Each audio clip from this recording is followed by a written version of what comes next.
पुरीर विभिन्न समस्या नहीं पुरी जिला कांग्रेस कमिटी पक्षरु सांबादिक सम्मेलन इंदिरा भवन पुरी जिला कांग्रेस कार्यालय ठारे एक सांबादिक सम्मेलन आयोजन होइतिला। आपण माने जानिथिबे दीर्घ दिन धरी श्री जगन्नाथ मंदिर प्रशासन क्षेत्र में प्रशासनिक अचल अवस्था। पुरी जिलार विभिन्न जमीजमा समस्या गत रथयात्रा समय गुंडीचा मंदिर सम्मुख दला चकटा मृत्यु रिपोर्ट प्रभु जगन्नाथ दर्शन व्यवस्था तथा श्रीमंदिर रत्नभंडार प्रसंग में विभिन्न गणमाध्यम एवं सामाजिक गणमाध्यम गत रथयात्रा परठारु बारंबार आलोचना पर्यालोचना करा जाउछि। जदिओ इतिमध्ये रत्नभंडार मरामती करा जायछि किंतु गच्छित रत्न अलंकार गणति एवं मूल्यांकन मेलक कार्य करा जाय नहीं। कांग्रेस दल पक्षरु एही सब कार्य तुरंत एक मास मध्यरे संपूर्ण कराजिबा दृढ़ दाबी रखिछु। गत निर्वाचन समय वर्तमानर शासक दल प्रभु जगन्नाथ दर्शन व्यवस्था व्यापक संस्कार एवं सुसंगठित करने पई विभिन्न प्रतिश्रुति देथिले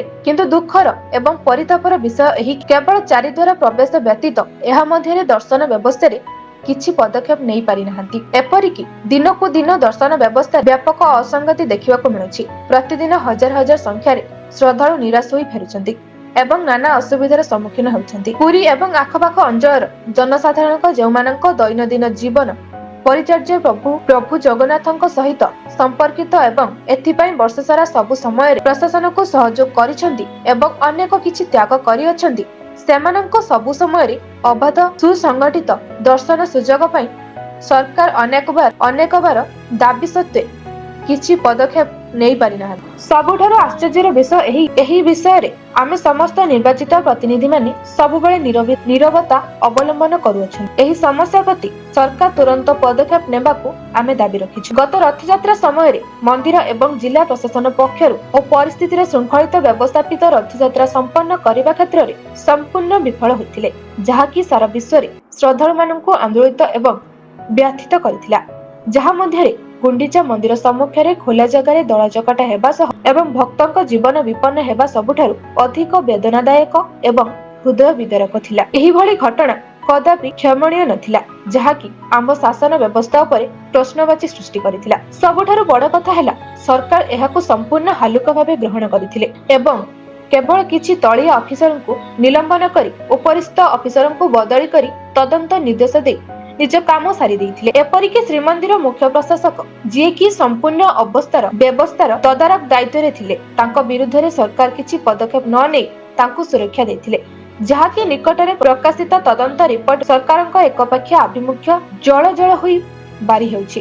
कांग्रेस दल एही तदंत रिपोर्ट केबे भी ग्रहण करिवे नहीं एवं रथयात्रा समय वर्षकु 4 मास समस्त प्रशासनिक कार्य को अचल करी केवल रथयात्रा कार्य निजर समय देथिबा तळु ऊपर पर्यंत दायित्व रे चरम अवहेला करिथिबा समस्त ऑफिसर एवं कर्मचारी मानक विरुद्ध दृष्टांत मूलक दंड विधान करा जाऊ, जहा कि आगामी दिन में उदाहरण सृष्टि करिबो। एबे आसंतु आलोचना करिबा पुरी तथा पुरी सदर अंचल रे दीर्घ दिन धरी समाधान होई पारि नथिबा प्रभु जगन्नाथक नाम रे थिबा संपत्ति विषय रे। जेउठी मठ ठारू से समय रे उचित दर रे किनिबा पुरी राजांक ठारू पट्टादार हिसाब पुरुष धरी दखल थिबा हजार हजार जनसाधारण दीर्घ वर्ष धरी निज भिटा माटीर शर्त पई कांदुछन। गत सरकार सेमानंको विभिन्न समय रे प्रतिश्रुति दे विभिन्न हेबा पर विफल हेबा पर वर्तमान सरकारंको एही प्रति विचित्र आभिमुख्य समस्तंकु आहुरी व्यथित करिछि। गुटिया परे आईन मंत्री आहुरी सरलीकरण समान नीति माध्यम रे पूर्व निर्धारित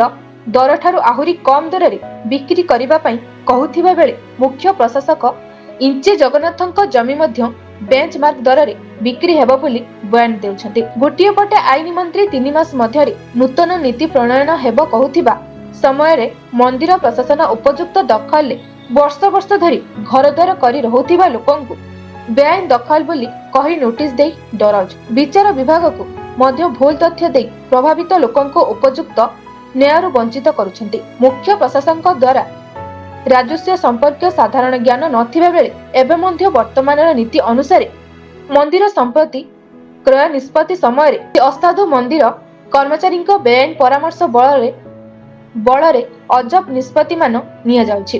केउंठी व्यावसायिक संपत्ति को साग माछ दर रे बिक्री निष्पत्ति निया जाउछि तो केउंठी घर द्वार करी बसवास करुथिबा लोकंकु दखल रे उपयुक्त प्रमाण पत्र को उपाय दिया जाय बेंचमार्क दर रे किनिबा पई निर्देश दिया जाउछि। एपरिखि मुख्य प्रशासक समान क्रय नीति केवल सेवायत मानक पई उद्दिष्ट बोली कहउछंती एवं पुरी रे केउंटी केते बेंचमार्क दर से विषय संपूर्ण अज्ञ अछंती जहाको कोनोसी मंदिर कर्मचारी भूल कहिबाकू साहस जुटाई पारुनहंती। बहुत लोक ए अन्यायर शिकार होई जीवन हारिबाकू बसिलेनी। वर्तमानर मुख्य प्रशासकक समय प्रभावित जनसाधारण उपयुक्त न्याय पाइबा आशा छाड़ी देछंती। गत सरकार को बेआईन प्रभावशाली दखलकारी को अनुकंपा देखाई छोट छोट प्रकृत दखलकारी को अवहेला करुथिबा अभियोग करुथिबा वर्तमानर शासक दल ए दिगरे कोनोसी पदक्षेप नै नांती। आम दल एही विषय रे दाबी करूछि जे तुरंत एही भली राजस्व आईन अज्ञ मुख्य प्रशासकଙ୍କୁ तुरंत हटा जाओ एवं सरकार एही संवेदनशील प्रसंग उपरे तुरंत एवं एक मास मध्य निष्पत्ति नै उपयुक्त दखलकारी माननकु सर्वनिम्न दखल प्रमाणपत्र आधार रे अति सुलभ दर रे पूर्ण विक्रय करंतु नचेत दल एहा विरुद्ध रे जन आंदोलन करने बाध्य हेब। पुरी जिला कांग्रेस कमिटी सभापति राजेश कुमार मिश्र सांबादिक सम्मेलन रे अध्यक्षता करथिले एवं एथिरे वरिष्ठ कांग्रेस नेता उत्तम आचार्य, पूर्वतन जिला कांग्रेस सभापति जय नारायण पटनायक, विनायक दास महापात्र, विद्युतलता आचार्य, पूर्वतन एआईसीसी सभ्य सुजित महापात्र, आईन सेल अध्यक्ष कालीप्रसाद नायक, निरंजन रथ, सरस्वती पात्र, सीताकांत महांती, अमरेंद्र पाइकराय, सुकांत कुमार प्रधान, विभुदत्त मिश्र, स्वाधीन कुमार पंडा, अमिय महापात्र, आशुतोष मिश्र, अविनाश मिश्र, विश्वरंजन सामंतराय, उमाकांत बेहेरा, दुर्गाप्रसाद सामंतराय प्रमुख उपस्थित थिले। पुरीरू रमेश साहूଙ୍କ रिपोर्ट, ब्लैक न्यूज ओडिया।